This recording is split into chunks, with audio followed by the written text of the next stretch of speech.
তো চলো, এই দেখো আলুগুলো দেখো, এটা কিন্তু তোমাদেরকে বারবার বলছি কিন্তু বড় আলু নিতে হবে, বড় আলুগুলো যেগুলো 4 ফাঁক 5 ফাঁক কাটা যায় সেই আলু নিতে হবে। এইরকম বড় আলু নিলে কিন্তু রান্নাটা খুব ভালো হবে। আর ছোট যদি আলু নাও, তোমাদের ছোট আলুর কথাটাও বলে নিই, যদি ছোট্ট ছোট যদি আলু দিয়ে করো, শীতকালে যে ছোট ছোট আলুগুলো পাওয়া যায়, তো সেটা আলুটা তোমাদের ভালো করে না সেদ্ধ করে নিতে হবে। প্রেসারে জাস্ট একটা সিটি দেবে, তারপর জল ঝেড়ে রেখে দেবে, তারপর খোলা ছাড়িয়ে 2 টুকরো করে কেটে নেবে, 2 ভাগ করে, তারপর কিন্তু করবে। কেননা দই পড়বে, তো দই পড়লে আলুটা শক্ত হয়ে যাবে। আর এই আলুটার কথা বলিনি, এই আলু যদি করো তাহলে দই পড়লে কিন্তু শক্ত হয় না, খুব ভালো রান্নাটা হয়। কিন্তু বড় আলুতে, এই আলুর দমটা বারবার বলছি বড় আলুতে করবে তোমরা, বড় আলুতে করলে কিন্তু খুব খুব মানে খুবই ভালো হয়। তো চলো, এখানে তাহলে আলুটা তোমাদেরকে শেয়ার করলাম। দেখো একটা বড় থালার মধ্যে খানিকগুলো আলু কেটে একদম জল ঝরিয়ে নিয়েছি, কিন্তু ভালো করে তোমরা দেখো, আমার কিন্তু কোথাও জল নেই, যা থালার তলে একটু জল আছে সেই জলটা তোমাদেরকে দেখাচ্ছি। কিন্তু দেখো খুব ভালো করে 4 5 বার কিন্তু জল পাল্টে পাল্টে ধুয়ে আমি কিন্তু ভালো করে ধুয়ে নিচ্ছি। ভালো করে কেন ধুতে বলছি, তাহলে কড়াইয়ে লাগবে না। আর একটু যদি কষ্ট যদি থেকে যায় না, 2 3 2 বার যদি পাল্টে দাও তাহলে কিন্তু লেগে যাবে ভাতে। খুব ভালো করে ভিজিয়ে ধুয়ে নেবে। আর মশলাটা দেখো, এখানে নিয়েছি একটা বাটিতে দই নিয়ে নিয়েছি, ফোড়নের জন্য নিয়েছি একটু হিং, সামান্য একটু কালো জিরে, আর এটা আমার ড্রাই রোস্ট করে রাখা কাস্তুরি মেথি পাতা, ড্রাই রোস্ট করে আমার স্টোরে রাখা। আর এখানে নিয়েছি দেখো ব্যালেন্সের জন্য চিনি নিয়েছি, আর একটা নারকেল আমি কুড়ে নিয়েছি। একটা যে শুকনো যে নারকেলটা হয় না, সেই নারকেলটা দেখো বাটিতে কুড়ে নিয়েছি, খানিকটা নারকেল নিয়েছি। আর যে রান্নাটা নারকেল দিয়ে করবো, নারকেল দিয়ে করলে কিন্তু হেভি খেতে হয়। তোমরা একবার এই আলু দমটা নারকেল দিয়ে করে খেয়ে দেখতে পারো, সত্যি বলছি অসাধারণ হয়। আর এখানে দেখি এটা হচ্ছে জিরে পাউডার, দেখো কতখানি নিয়েছি, জাস্ট ঠেকিয়ে নিয়েছি, হাফ চা চামচেরও কম নিয়েছি। আর ধনেটা আমি দেখো 1.5 চা চামচ নিয়েছি। ধনে পাউডারটা একটুখানি আমি বেশি নিয়েছি, 1.5 চামচ মানে ছোট, যে ছোট যে চামচগুলো হয় ঝাল পেটারেতে, সেই দেখো সেইটা আমি 1.5 থেকে 2 চামচের মতো নিয়েছি। ধনে পাউডারটা একটু বেশি ব্যবহার করবে এটাতে। আর এখানে নিয়েছি কালারের জন্য একটু লাল লঙ্কা নিয়েছি, কাশ্মীরি লঙ্কা, এটা কালারের জন্য। আর একটা তোমার দেখছি, আর নুনটা স্বাদ মতো নুন নিয়েছি। আর এখানে নিয়েছি আদা আর কাঁচা লঙ্কার পেস্ট, এটা আদা কাঁচা লঙ্কার পেস্ট, তো দেখিয়ে দিলাম। তো এই দিয়ে আমি করব। আর দইটা তোমরা যদি বলো যে যেমন যে যতটা আলু নেবে সে সেরকম দই নেবে। এখানে আমি 1 কেজির মতো আলু নিয়েছি, তো এখানে দেখো 1 বাটি দই আমি নিয়েছি, 1 বাটি নয়, কিছুটা কম আছে। আর রান্নাটা করব আমি সাদা তেল দিয়ে। তোমরা চাইলে সর্ষের তেলেও করতে পারো, কিন্তু সাদা তেলে রান্নাটা খুব ভালো হয় খেতে।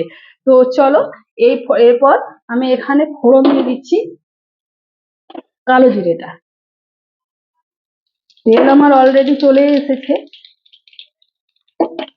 আর সামান্য দিয়ে দিচ্ছি একটু 1 চিমটি হিং। নিরামিষ রান্নায় হিং দিলে খুব তার স্বাদের মানে ফ্লেভারটা অন্যরকম পাল্টে যায়।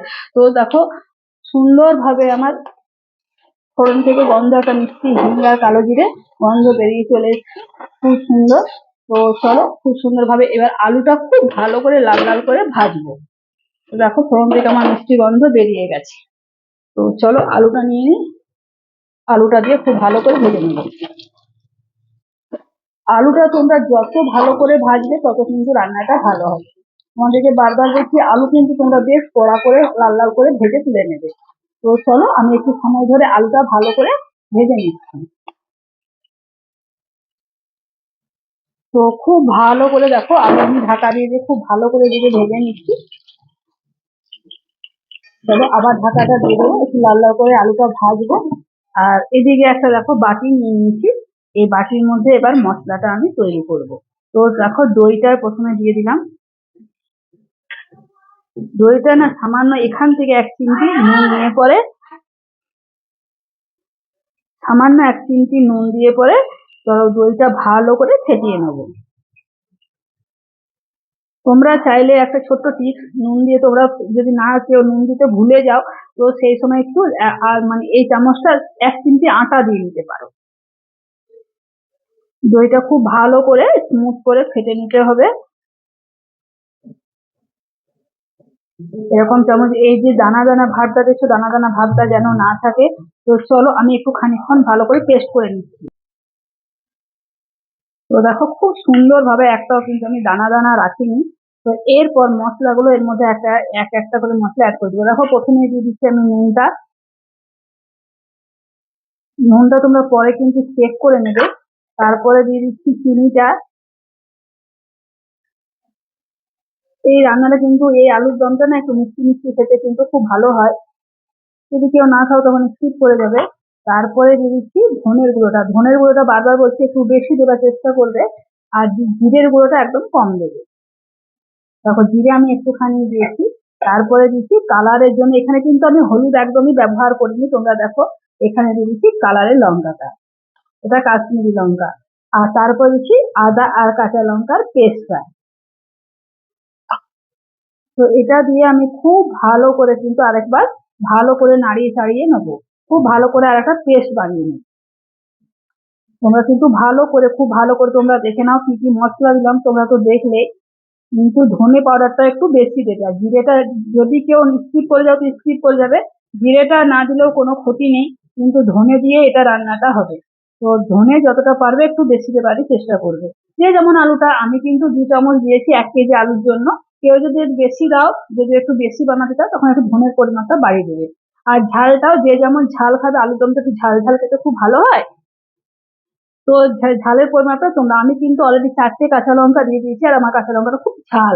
আর কালারের জন্য একটু রেড চিলি পাউডার দিয়ে দিয়েছি। আর হলুদ দিলে তোমরা যদি 1 চিমটি কেউ দিতে চাও তাহলে দেবে, এতে হলুদ না দিলে দেখতেও ভালো লাগে, খেতেও কিন্তু দারুণ হয়, কিন্তু বোঝাই যাবে না যে তুমি হলুদ ব্যবহার করোনি রান্নাটার মধ্যে। তো চলো, খুব ভালোভাবে দেখো স্মুথ ভাবে পেস্টটা বানিয়ে নিলাম। আর এদিকে আমার আলু ভাজার কাজ চলছে। তাতে ঢাকা দিয়ে আমার আলু কালার একটু চেঞ্জ হয়ে চলে এসেছে।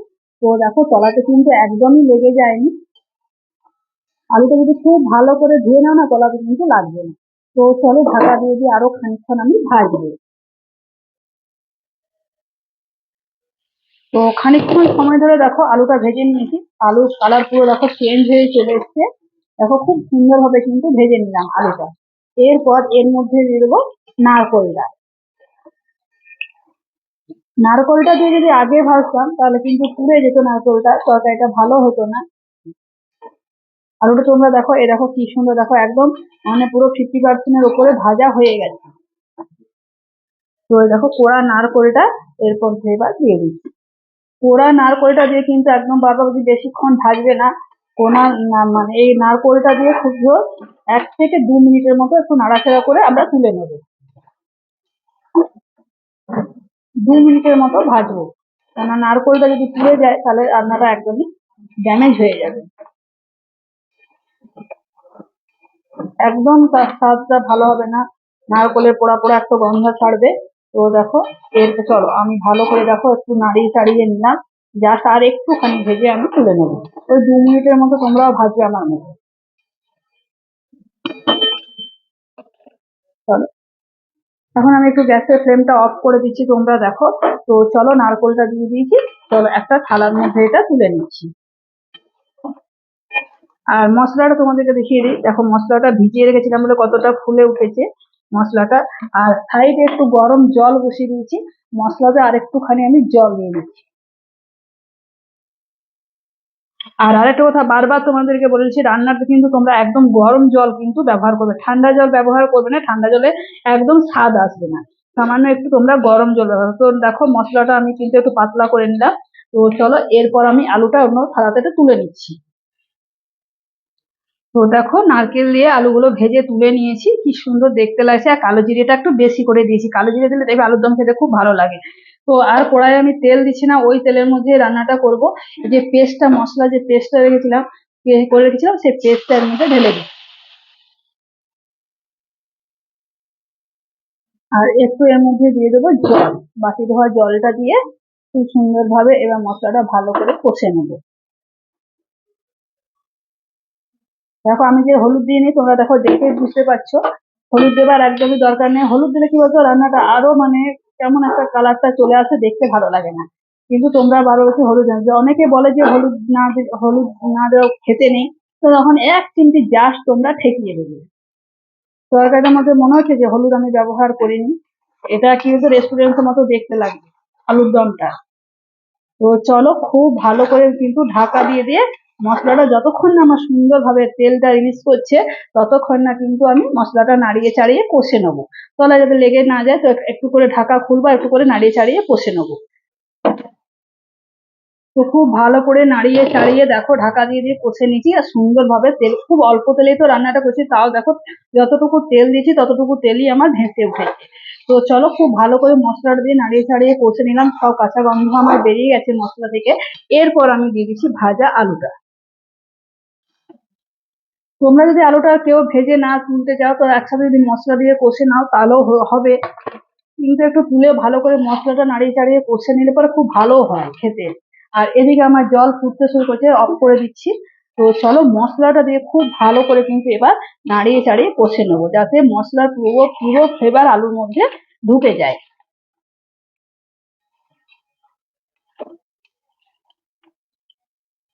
চলো খুব ভালো করে একটু ঢাকা দিয়ে দিয়ে নাড়িয়ে চাড়িয়ে কষে নিই। আর এটাতে যে তেলটা আছে তেলটা ভালো করে একটু সামান্য এর মধ্যে জল দিয়ে দিচ্ছি। দেখো থালা ধোয়া জলটা এর মধ্যে অ্যাড করে দিলাম। তো চলো এরপর খুব ভালো করে ঢাকা দিয়ে দিয়ে নাড়িয়ে চাড়িয়ে কষে নেবো। খুব ভালো করে এবার ঢাকা দিয়ে দিয়ে নাড়িয়ে চাড়িয়ে মশলাটা দিয়ে ভালো করে কষে নিই।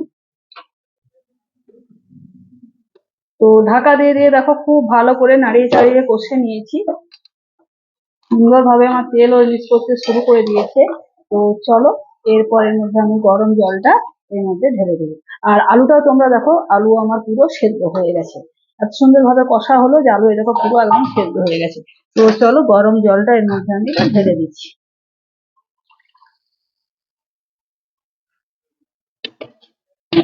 জলটা দিয়ে খুব ভালো করে আরো 3 থেকে 4 মিনিটের মতো ভালো করে রান্নাটা করবো।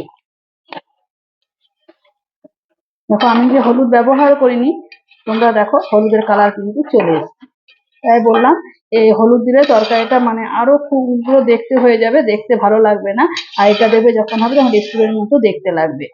তো চলো খুব ভালো করে আর একটু জল দিতে হবে আমার মনে হচ্ছে। আর একটু যদি কেউ গ্রেভি গ্রেভি রাখতে চাও তো তখন একটু জলটা তোমরা দেবে। আর কেউ যদি একটু মাখো মাখো করতে চাও জলের পরিমাণটা তখন কমিয়ে দেবে। তো চলো এরপর 2 থেকে 3 মিনিটের মতো রান্নাটা আবার করে নিই। 4 থেকে 5 মিনিট পর ঢাকাটা যখন আবার ওপেন করলাম, দেখো আলু আমার সুন্দরভাবে দেখো সেদ্ধ হয়ে গেছে। আর দুটো একটা আলু নিজে নিজে ভেঙে গেছে। তো দেখো খুব সুন্দরভাবে কিন্তু আলুটা সেদ্ধ হয়েছে, তোমাদেরকে দেখাই চলো। এই দেখো আলু খুন্তি না দিতে দিতে আলু কিন্তু একদম ছেড়ে যাচ্ছে। একদমই কিন্তু আলু খুব ভালোভাবে দেখো সেদ্ধ হয়েছে। আর কালারটাও তোমরা দেখে নাও কি সুন্দর কালারটা এসছে। তো এর মধ্যে এরকমই মানে নামাবো জিনিসটা, কেননা তোমরা ভাববে তো ঝোল ঝোল আছে, কেননা আলুর মধ্যে যে গ্রেভিটা আছে কিন্তু টেনে নেবে। তোমরা তোমরা হয়তো ভাববে যে এখন একটু জল আছে, এই সময় নামিয়ে দিয়ে একটু গ্রেভি গ্রেভিও খেতে দেবে, খেতে খুব ভালো লাগে। তো এইরকমই আমি যে নামাচ্ছি, কেননা আলুটা খুব ভালোভাবে সেদ্ধ করেছে, জল কিন্তু টেনে নেবে। এরপর আমি এখানে যেটা দেবো সেটা হলো মেথিটা। এই দেখো ভেজে রাখা স্টোরে রাখা মেথি, একটু হাতের চাটুতে তোমরা ডলে নেবে, আমি কিন্তু বারবারটি ডলে নিয়েছি। তো এরপর দেখো কাস্তুরি মেথি পাতাটা দিয়ে দিচ্ছি। পাতাটা দিয়ে আর একদম নাড়াচাড়া করবো না, সামান্য যা সেটা মানে ফোটাবো না আর কি। পাতাটা দিয়ে চলো একটু ভালো করে নাড়াচাড়া করে গ্যাসের ফ্লেম আমি অফ করে দিচ্ছি। গ্যাসের ফ্লেম অফ করে 5 মিনিট পর তোমাদেরকে এটা আবার আমি শেয়ার করছি। খুব ভালো করে দেখো মিশিয়ে দিলাম, এবার ঢাকনাটা দিয়ে দিচ্ছি। আর গ্যাসের ফ্লেম আমি এবার অফ করে দিলাম। রান্না আমার রেডি হয়ে গেছে, 5 মিনিট পর তোমাদের কাছে আবার ফিরে আসছি। 5 মিনিট ওয়েট করার পর তোমাদের কাছে আবার হাজির হলাম। ঢাকাটা খুলে দেখায়, দেখো কি সুন্দর আমার আলুর দম রেডি হয়ে গেছে। তোমরা নিজেরা একদম গাঢ়, দেখো কি সুন্দর। একটু আমি গ্রেভি রেখেছি, এটা রুটি বলো, লাচ্ছার পরোটা বলো, নান বলো, ফ্রাইড রাইস বলো, সবার সাথে খেতে কিন্তু খুব অসাধারণ লাগে। আর তোমাদেরকে বারবার বলছি নিরামিষের দিন এই আলুর দমটা কিন্তু তোমরা করে একবার খেয়ে দেখতে পারো, অসাধারণ কিন্তু খেতে হয়। তো দেখো আলুর দম আমার রেডি হয়ে গেছে। তো চলো কেমন লাগলো অবশ্যই তোমরা আমাকে জানিও। তো বন্ধুরা এইভাবে তোমরা কিন্তু একবার আলুর দম বানিয়ে করে খেয়ে দেখতে পারো, খেতে কিন্তু অসাধারণ হয়। তো একটু দইটা বেশি দেওয়ার চেষ্টা করবে, দইটা বেশি দিলে বেশি আরো খেতে টেস্ট হয়। একটু নুন নুন ঝাল মিষ্টি যদি সমান হয় না, এই আলুর দমটা লুচি বলো, পরোটা বলো, লাচ্ছার পরোটা বলো, নান বলো, খেতে কিন্তু অসাধারণ লাগে। তো এইভাবে তোমাদের বানিয়ে খাওয়ার একবার অনুরোধ রইলো। তো আজকের মতো টাটা, বিদায় নিচ্ছি।